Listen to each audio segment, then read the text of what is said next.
This is the Average to Savage podcast with Paul Guarino.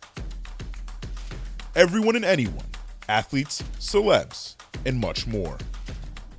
What's up, everybody? I'm back for another episode of the Average to Savage podcast. Got another special guest, Jamel Herring. Jamel, how's it going?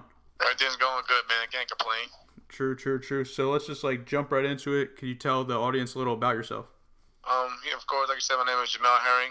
I'm born and raised in New York. I was a United States Marine from 2003 to 2012. Also represented the United States in the 2012 Olympic Games. And I'm currently signed with Top Rank Promotions. Perfect. So what made you get into boxing, and how did you get into it, and what age were you? Oh, man, that's a crazy story. I actually got into boxing because I was doing poorly in school. Yeah. So of course, when your grades are terrible, you can't play other certain sports. Cause I was big on basketball, and I actually made the team, but I had to get cut because of my grades. So instead of just doing nothing around for the season, around that time, I decided one of my close friends invited me down to a gym. Mm-hmm. I was about 15 years old, and I went down there just to try it out, and I ended up just sticking with it, and here we are today. But eventually I did get my grades together, so I don't want nobody thinking that I was slacking off anything. But it was just one of those things that just happened. Yeah, you're back in college now, but we'll get to that later too.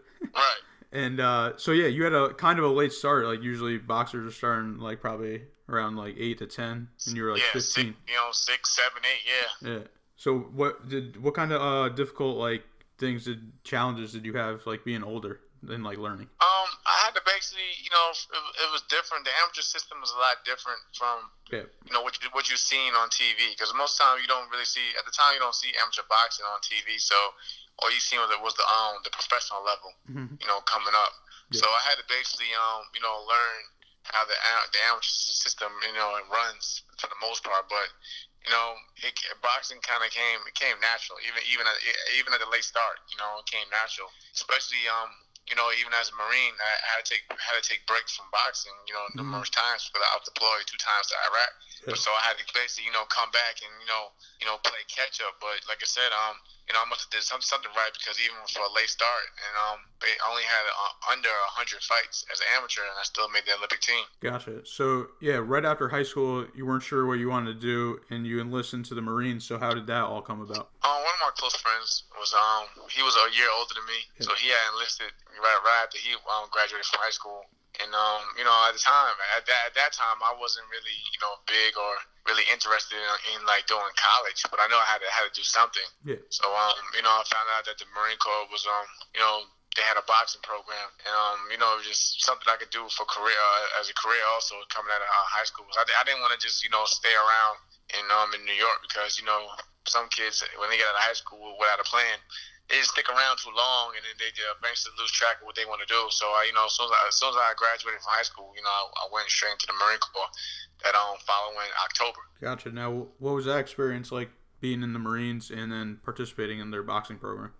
Man, boot camp sucked, man. Because for one, I was actually still 17 years old when I graduated. So I was 17 when I enlisted. And I had to spend my 18th birthday in boot camp, and they made it very interesting for me during my birthday. But as time went on, I had to basically earn my way to the team. I was deployed in 2005 to Iraq, and after that first deployment, I went to the team, but I only stayed there for a year, because I got called back again to get deployed to Iraq once more. But after my first enlistment was up, I had basically got stationed to Indian Head, Maryland, which was a non-deployable unit, and they allowed me to come back to the boxing team full term. And I just stuck with it since then, and that's how I played catch up and earning my way to the Olympic trials and eventually to the Olympic team. Yeah, it's awesome. So what made you go take that extra step, and you were I want to train for the Olympics? I was just basically tired of seeing guys that I knew that I thought in my heart that I was better than. Yeah. That was basically ahead of me. I was always ranked, top 10 in the country. Mm-hmm. And some people are cool with that, but after a while, when I started seeing that guys that I beat in the past was basically moving ahead of me, that's when I decided let's take it a little bit more serious, and let's push forward and see what we can really do. Now, while you were in the Marines, were you thinking about becoming a pro boxer after, or did it just happen like after the Olympics and stuff like that? I think everything just happened, on the fly. To be honest, like I wasn't, because I was actually cool with being, a Marine. Yeah. Even though, like I said, Marine, I was Marine, but I was, I was cool if I just, even if boxing didn't work out for me, I still had something to fall back on. So I was actually cool with that. But it wasn't until like the Olympics when I was like, I probably, if I made it this far, I probably can take it further with boxing, and that's when I started really thinking about, going pro. Yeah, for sure. And I know you were an underdog in the U.S. trials for the Olympics, and oh yeah, for sure. And you came out and you won, and you got to go on to the Olympics. So what was that like, just going to the Olympics and winning in the U.S. and all that stuff? I mean, it was a great experience. Yeah. Like I said, I had to come after Olympic trials. I didn't qualify for the Olympics. A lot of people it wasn't. They changed the system from what it was, say, back in like 2000. Okay. Like when you won the Olympic trials, you automatically was considered Olympian, but that wasn't the case. Yeah. Like you won the Olympic trials, but you still have to qualify internationally. In my first go around, I didn't qualify, so I had to come back and face those same, some of those same opponents that I had to deal with during the trials. And at that point, they were more focused and like really, gunning for me. But I end up winning the 2012 USA Nationals to earn a second chance to qualify for the Olympic team. And that's when I went to Rio de Janeiro, and around, I believe it was May 2012, and I got a bronze medal, and I qualified, a spot. I earned a spot to basically compete in the Olympics, and that's when they had basically also made me one of the team captains, which was that was a great honor, and it was a good experience, just being out there with not only just your teammates or whatever, but just other athletes in general, not even just from America, but from other countries, like Usain Bolt, and I met guys like that. So it was a fun time. Like I think, of course, I didn't get the medal in the Olympics, but the overall experience was great. Yeah. Now, what was it like being like the older guy there? Like I know that you said they named you captain. Was that like one of the reasons why? They basically made me captain because of my Marine Corps experience and leadership. And they seen that I had a lot of leadership traits, and that was one of the main reasons why I was chosen as the captain. But like I said, for the most part, I clicked with everybody. And I basically got everybody as well to gel together as one. Because at the same time, we're all coming from different backgrounds of the country as it is, and different upbringings. But I was able to, find something that I had in common with each individual and use that, to build a relationship off. And we all got along. I mean, we still get along. Like if you see me on Twitter, you always see that I'm always, still talking to each and every last one of my teammates. So we're still clicking, we're still rocking, and we're just wishing each other the best of luck and much success in our own paths as pros now. Yeah, for sure. So after the Olympics, then you decided to make the jump to the pro ranks. So how'd that all go down? I remember at the time, like I said, I had to debate between if I want to stay in as a Marine or get out. Cause after the Olympics, my second enlistment was basically coming to a close to an end, so I had to hurry make a decision. And that's when I gave Mike Stafford a call from Cincinnati, and I told him that I wanted to go pro. He just invited me to Cincinnati, and then I went from there. I signed with Al Heyman, and I just kept it moving. Gotcha. So, do you feel like your time as a Marine helped you as a professional boxer when it comes to training and tough situations during the fight?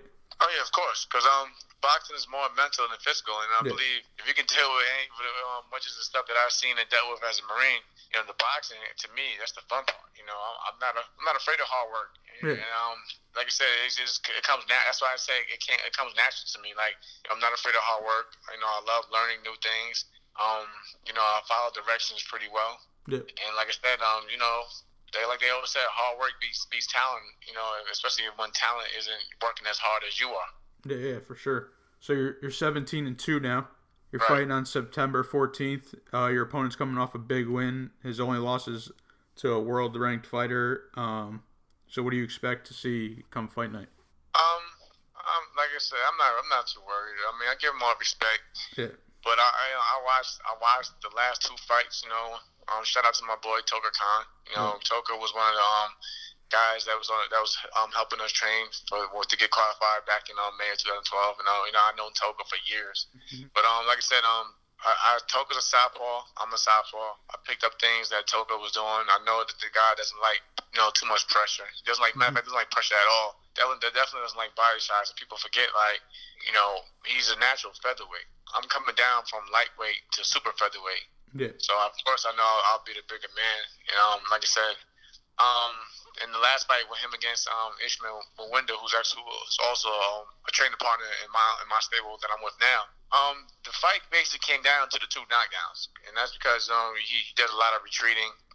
Like I said, he gasses out. So those 2 knockdowns, they basically was word of the deciding factor in the fight. But I don't see it playing like that. When I'm in there with him, I just feel like I have more tools. So, like I said, I'm looking forward to a great night. And plus, I'm with Top Rank now. Yep. I forgot to mention that as well. I'm with Top Rank. I'm actually expected to meet Bob Arrow later on today. But, they're also bringing the Marines out. So, I have a lot of backing. It's going to be a great atmosphere. I'm also fighting on the same night as my Olympic teammate, Jose Ramirez, who's defending his WBC world title. Mm-hmm. And like I said, I'm just actually going out there just to have fun. I'm not, there's no pressure. Yeah. Right now I'm in training camp. I'm with, if people have been watching closely, I've been sparring with Terrence Crawford, who's basically one of the pound-for-pound best fighters in the world. And we just sparred yesterday together. Like I said, when you have that backing and support behind you, you really don't worry about what's to come. As long as you get prepared and handle your business in training camp, the fight. To me, like I said, the same thing with being a Marine, the mentality, the fight. That's the fun part. That should be the easy part. The hard work is already completed. And like I said, I'm in there with Terrence Crawford every other day, and we're working, we're going at it. So I don't think that there's anything that he can show me that I haven't seen already or can't handle. Yeah, for sure. And you're going up for the USBA super featherweight title. So what's that mean to you? If anybody knows boxing, USBA is sanctioned under the IBF. Yep. So that definitely puts me in the world rankings. And I believe, with a big one here, I'll also be put in other, world ranking sanctioned bodies. So like I said, this fight's very important to me. Like I said, Top Rank has big plans for me. They want me to, they want to see me succeed. That's the reason why they signed me to begin with. They want to see me succeed. They love my story. They love the fact that I'm big with the military side. Yeah. And we have a lot of great plans ahead. But I have to I have to handle my business on my end and take care of business with Morale Day. Yeah. And like I said, but hopefully by December, because Top Rank is keeping us, they promise to keep me busy. But with at least 3 fights a year. Mm-hmm. Hopefully by December, I should be going for a world title. But one thing's first. I have to take care of business with Morale Day, and then we'll just see what happens from there. Yeah, for sure. And what does that mean to you that all the Marines are going to come out to this fight? Oh man, it's gonna be crazy, man. Like I said, it was one of the main things that I wanted to do as a it's finally becoming a reality to fight in a venue full of United States Marines, and maybe I know for a fact the day once I headline, I'll even be able to bring out more Marines and probably fight on a Marine Corps base itself. So it's a great feeling, man. Like I said, to have that support and see that not even just Marines but veterans in general who's coming out to support me is always a great feeling, man. Yeah, how many are coming out so far right now? Do you know? Like I said, they said the venue holds about 14,000. They said at least 2,000 Marines and veterans are coming out alone, which is so it's gonna be and it's supposed to be a big night of boxing. Like I think it's about like 11, 12 fights on the card alone, man. So like I said, the atmosphere is gonna be it's gonna be crazy, but. Like I said, I'm just looking forward to it, man. And also, people that's listening, I'll be headlining on the ESPN Plus portion of the card that night. So that's a big thing. That tells me that Top Rank has a lot of trust in me to go out there and do some things, and bring in a lot of viewers to watch. Yeah, definitely. I think that Top Rank ESPN partnership is like great for boxing right now. Right. So you seem pretty excited with the direction your career is going into, and I know you changed trainers and Top Rank. They started promoting you this year. So, what made you change everything and the drop in weight classes also? I was making. Let's start with the weight. The weight class was because You know me, man. Like I said, you've been following me for a while as well. Like I was making 135 easy, and I was actually doing it the hard way when I really found out. When I changed over teams, they told me I was actually doing it the hard way, but I was still making it relative easy. You know, I was always around my weight, but you know, they was looking at me. It was like, because this is coming from math. This came from Terrence himself. He was like, "Hey man, how much you weigh?" And I was walking around I used to walk around like around 145 average. He was like, "Man, that's only 15 pounds, man. You can easily make 135." I thought he was talking crazy at first, but you know, once we all hooked up, and I seen how, you know, I got with a real nutritionist and a strength coach. I actually made my last fight. I actually made 132. I believe 132 and a half, pretty easy. And matter of fact, I did it easier than when I was making 135 at a higher weight class. And I was eating it the day of my weigh-in, and I still felt good and I felt strong. And if people see my last fight, you know, I ended up stopping a guy who hasn't been stopped in like 6 years. Like, no, like he was like, they kept telling me he was a durable opponent. He's supposed to give me a good test in some rounds, but you know, I made easy work of him. Even when I got cut over my right eye with a headbutt, you know, I still fought through it. And I made easy work of it. So that's why I'm deciding to go down to 130. But in terms of the team, I felt that, you know, no disrespect to anybody over there on the PBC side, but I felt that, you know, we weren't on the same page at times. Like, I actually been told them that I had wanted to move down to super featherweight, but they wasn't really trying to go that direction with me. So it was like, you know, we was bumping heads, and they had one idea and I had another. Yeah. So, and I just felt that I didn't like the way I was treated during my last outing with them in last August. I felt that I actually won the fight, and it was just like, I felt that I wasn't given the fair treatment and proper treatment during that whole build-up. So, you know, it was no like, I'm mature, I'm old enough, you know, to let things go. So I wasn't bitter. But I just decided that, you know, I needed to make a change, and you know, that's when I gave, you know, Brian McIntyre a call personally and told him that, you know, I would like to train with him, and you know, and move on and hopefully and go from there. Yeah, definitely. Now, could you give like an insider perspective on like what camp is like for people that don't see you on social media? Oh man, camp is because it seems like you guys have fun though. Yeah, camp here with them is really, to me, is like family oriented. Yeah. Like, we're all under like one roof when we head out to Colorado Springs, but there's no egos involved. Everybody gets along with each other, and you know, we just have fun, man. We just have like, you know, everybody's willing to help each other. We all like listen to one another.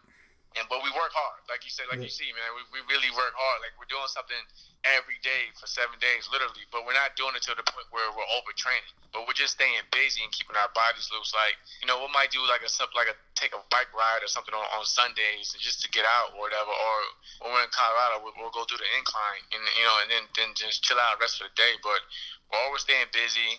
There's, everyone gets along. Everyone has the same goal. We all want to see each other succeed. Like I said, we can laugh and joke and have a great time at the same time as well. Yeah, definitely. And I know you have 2 world champions in your camp. I know Hooker was training with you guys a while ago, so I know you're trying to become the 3rd soon. Right. And I just got lectured. It's funny. I just got lectured about 2 days ago, man. You know, my trainer thought I was slacking a bit, and he was like yelling like, "Hey, we need another world champion, man. And you're that close to it, so pick it up." So, you know, things like that. You know, it just motivates me because, like I said, it's like I said with them and Top Rank behind me believing in me. You know, it's basically becoming a reality. So, you know, I'm really happy where I'm at, and I'm just looking forward to the future, man. Like I said, that's why I can't wait to get to this fight. You know, we got 4 weeks left, and I actually plan on being a lot sharper and better than my last outing by far. Yeah, I can't wait to see it. So I know, like I previously said, you're in college now. So how are you balancing college life and boxing training? I'm actually doing a lot better than I expected. You know, I'm taking like obviously online courses for the fact that I'm always traveling, as you see. You know, I'm always gone, man. It's training camps, fights, wherever. But you know, it's been actually, you know, it took a while. It did take a little bit for me to adjust. But now I'm actually motivated to start, you know, the next semester. You know, I'm taking I'm majoring in business management. So, you know, because I want to also, you know, even after boxing, I want to more likely stay involved with boxing in some way, in some form.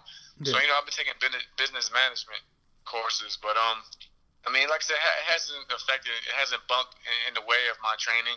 Because I usually, do my classes and my homework after hours, after I'm training and things like that, and I still get the proper rest that I need without being overwhelmed. So I mean, it's been good. Like I said, I thought myself I'd never see myself coming back to school. Like I said, school wasn't my thing, man. Like I said, I actually was an honor student in high school. My last few years in high school, but. Yeah. I still wasn't big on it, but coming back to it, it actually is a good feeling.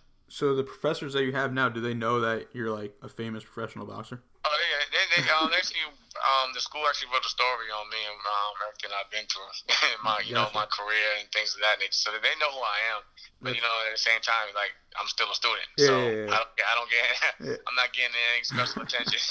Gotcha. Now, what's your like main motivation for just like boxing in general?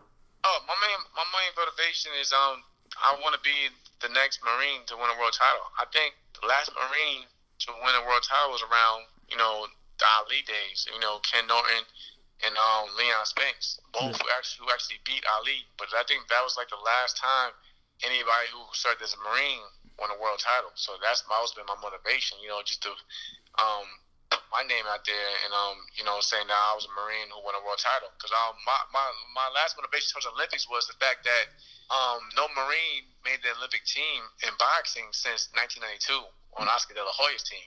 That was Sergio Reyes.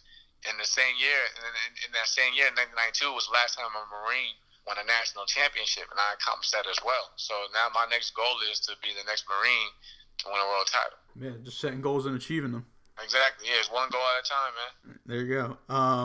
What's your most memorable fight to date? I'd probably say amateur-wise, my two fights that were taking place during the Olympic trials was one fight against Mike Reed, and the next fight the very next day against Sosa. The fight with Mike Reed was a back and forth. Like I literally won that fight by a single point. Yeah. So you could just imagine how that fight went. And then the fight with Pedro Sosa, at the time Pedro Sosa was the man. Multi-national champion. He was basically going through everybody. Then I remember I was actually losing going into the third round, and I just rallied up and I beat him by a single point. So yeah, man, those fights, stand out to me. Now I'm just looking forward to making memorable fights, as a pro. Gotcha. Now I got some fun and fan questions. So are you ready for those? Yeah, man, let's go. They're a little looser. So, well, here's another boxing one. But boxing training or Marine training, what's harder? Marine Co training, for sure. Like I said, Marines are all about preparing you for the worst out there around the world. Boxing to me, like I said before, that's the fun part. So, like I said, Marine Co training by far. Yeah, definitely. What's on your playlist before training, working out, before the fight? Man, that's crazy because people ask that before, and they get surprised. I listen to everything, man. I was just literally listening to some Elton John, Rocket Man. Because I gotta keep it diverse because I can't listen to the same genre all day because I'll lose my mind. But I stay diverse. I go from Jay-Z to David Bowie, and then after the very next song, just like that. I keep it, keep it interesting. You just keep it on shuffle. Yeah, pretty much, man. But you don't like Cardi B though? No, we're not gonna go with it. Matter of fact, I listened to. I took your advice. I did start to listen to it. There's a few songs on there that I do like. So shout out to Cardi B. I give her. She has a few good songs that I like. So I give her that. There you go. You guys are both from New York. You gotta like her. Right. Here's a scenario question. What's one movie? If you only had one movie to choose and you had to watch it on repeat for the rest of your life, what movie would it be? Cinderella Man with Russell Crowe. All right, there you go. Another boxing. And I say that because, like I said, he was an underdog. Yeah. Just like how you point out how I was an underdog, in the amateurs. And sometimes I still see myself as an underdog as a professional. But he look what he fought through, and he still achieved his goal of becoming a world champion. So, Cinderella Man always plays out. As a matter of fact, Errol Spence, a good friend of mine. Mm-hmm. He calls me Cinderella Man, but he wants me. He also tells me, he's actually one of my biggest supporters as well. So Shout out to Errol, but yeah, he's been calling me Cinderella, man, since the amateur days. Gotcha, that's it. That's one I didn't know right there. So. Yeah. Are you playing any video games right now? Right now I brung, to camp because it's small. I brung my little Super Nintendo Classic. Yeah. So I usually play that on my free time. You been playing Punch Out? Oh yeah, of course. Come on, man. You beat the game or not? Nah, man. I always get stuck on it. I always get stuck towards the end, man. Yeah, I'm stuck on like the Japanese guy right now. Yeah. Oh yeah. I know exactly what you're talking about. Yeah, man. I always get stuck around that circuit, man. I think that wraps it up. You want to tell the fans and your supporters where they can find you out on social media? Like I said, I always want to say, for one, thank you for having me on here, bro. Yeah, it's always good talking with you anyway, on and off the record, whatever. But like I said, if anybody wants to find me, hit me up, ask me any more questions that I didn't get to answer today. They can find me on Twitter, Instagram, at Jamel Herring. Send a friend request, Jamel Herring on Facebook. And like I said, you're my witness. I usually respond to everybody. So, like I said, much love to those who support me, and I give love back to those who do. Yeah, probably the most fan-friendly boxer right now, at Jamel Herring. Appreciate it. Man, I try, bro. Appreciate you coming on, and good luck September 14th. We'll talk soon, man. We'll talk soon about the next fight. Hopefully, that, like I said, that'll be the fight we'll talk about. My world title on the line. But we'll talk. All right. Appreciate it. All right.